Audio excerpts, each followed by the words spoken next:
Okay, so today, first thing we're going to do is make a stir fry. We're going to make stir fry two different ways. We're going to start off with a stir fry with finer vegetables that will cook fairly closely together. You're going to see a little bit of a difference when you want to put your vegetables in, so that you get just the right level of doneness for each vegetable. The worst thing is to have everything all mush. It's one of the reasons why I rarely use frozen vegetables for a stir fry. Frozen vegetables are great for a slow cooker recipe or a stew or a curry, generally where things are going to get all mushy anyway. But when you're doing a stir fry, generally it's better to start with fresh veggies. You could prep these in advance. This has all been prepped in advance. We often prep our veggies one day a week, and then we've got stuff we can use all week long. Not everything keeps for the whole week, but a lot of stuff does. And so it's makes everything really easy when your meat's been prepackaged, so that you take out one portion sufficient for your family, and then your veggies are all pre-cut and ready to go. It makes everything really simple. So let's start by prepping our chicken. This chicken has been this is skinless, boneless chicken thigh, and I'm gonna cut this up just a little bit for the stir fry. And then we're going to make a marinade for that.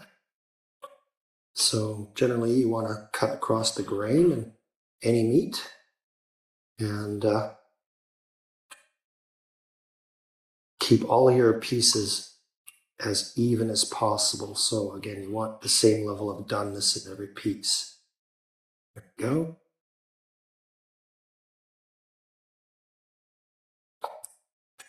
There's so little preparation involved when you pre-cut everything and portion everything out, so that with the meat, it's exactly what we need for one meal. And actually, what we're going to get is more than enough for one meal. It's going to be enough for dinner, and then maybe 2 lunches after that, maybe another dinner with leftovers.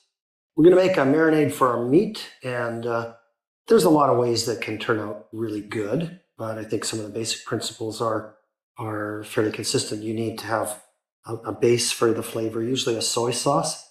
And I like, if I'm going to make a Chinese stir fry, I like to go to an Asian store and buy a Chinese soy sauce. I think any soy sauce would do. This is a light soy sauce, and often you'll use a light soy sauce and a dark soy sauce. In this case, I'm going to keep it a little simpler. Normally I'd have Chinese cooking wine, but I'm out of it today. So I'm going to do a little experiment today and use some mirin. Mirin is rice wine with some sweetener, some sugar in it, and we'll see how it goes. It's probably going to be okay. And usually a nice source of umami, or sort of that brothy flavor, comes from an oyster sauce. This is one that I like. I get this from an Asian store. And oyster sauce, you think, ooh, I don't like oysters. It doesn't taste anything like oysters, just so you know. It's a broth that's made, I think, probably from oysters, but it's still, give it a try. It's really quite a nice flavor. And then usually a little bit of sesame oil is something I put in there.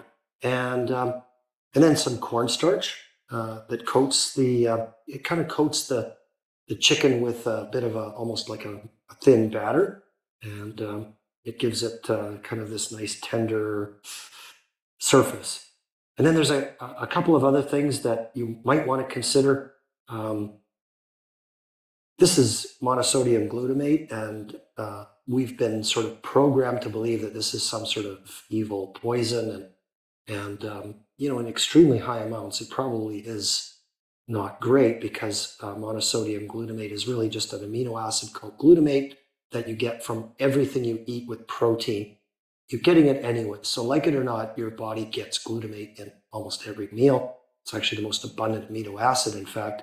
And so realistically, a modest amount of this, what it does is it wakes up your taste buds, and it makes everything taste better. It allows you to use less salt. It's one of the reasons why I like to use it, because then you can use less salt. You think, wow, monosodium glutamate, you get a lot of sodium. You're actually getting less sodium than when you use salt, because you need to use less salt to make things taste salty enough if you use a little bit of monosodium glutamate. So if you just called it glutamate and and you went to the health food store, you'd even find glutamate supplements there, believe it or not, because there is some evidence that this is good for your brain. It's how your brain makes certain neurotransmitters.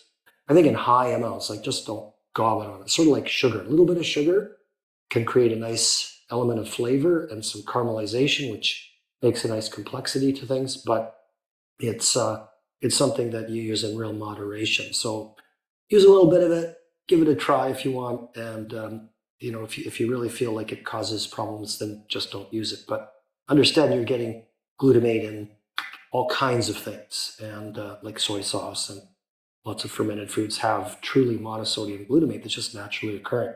It's made by fermenting protein foods and separating out the glutamate. Here's a little trick. If you want to make something taste really, really good, like in a Chinese restaurant, they use extremely hot burners. You can't even get burners that hot at home. And what they're trying to create is a wok that's so hot that as you toss the food around, it's touching these extremely hot surfaces, and it's searing the outside of the food over and over again and creating a bit of a smokiness to the food. And it's hard to achieve that with a wok, especially if you're using an electric burner, because you're going to get just heat on the very bottom. If you're using a gas burner, you'll get a little bit more heat up the sides, but you're talking about a burner that's about a tenth as hot as the burner at a Chinese restaurant. So one of the secrets that I often use to create a bit of, they call wok hay kind of flavor, is a little bit of liquid smoke.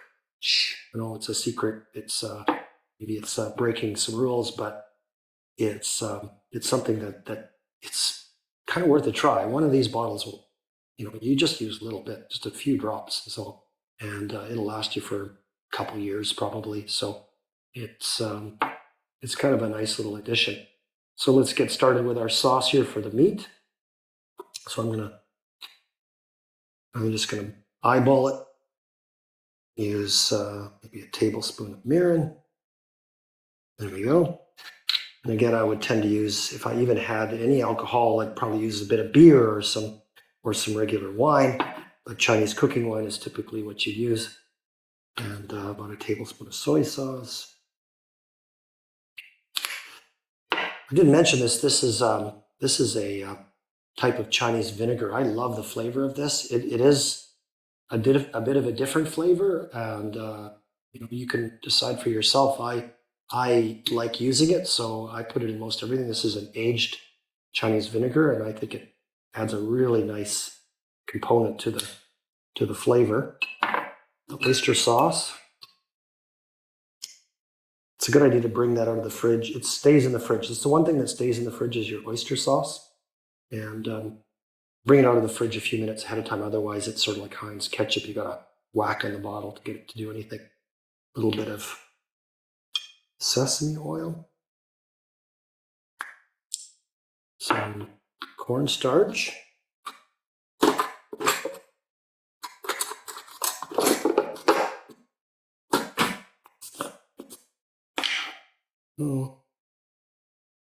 I like using cornstarch. It really makes things delicious. So let's use like 3 tablespoons of that.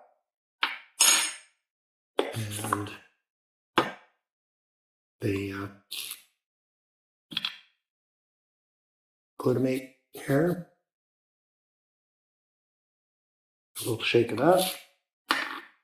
Bit of my liquid smoke. There we go. And the main thing is to dissolve the cornstarch. You can also just often I just dump it right into the meat. There we go. So here's another thing that is pretty common, is to not fiddle around with a spoon. Just get your hand in there and goosh it around. You get really good coverage of your meat with a hand, but it's up to you if you want to have if you don't mind the feeling of your hand squishing around in bits of meat, then go for it. Otherwise, use a spoon or a fork. But just make sure that everything is really covered and you don't get any, especially clumps of cornstarch on the meat. Good. There we go, and it's plenty of salt. It's plenty salty enough because we've got salt in our soy sauce and oyster sauce. The monosodium glutamate makes it so you don't need that much salt anyway. So there you go. Sometimes I throw my garlic and ginger in there, but today I'm going to cook those separately.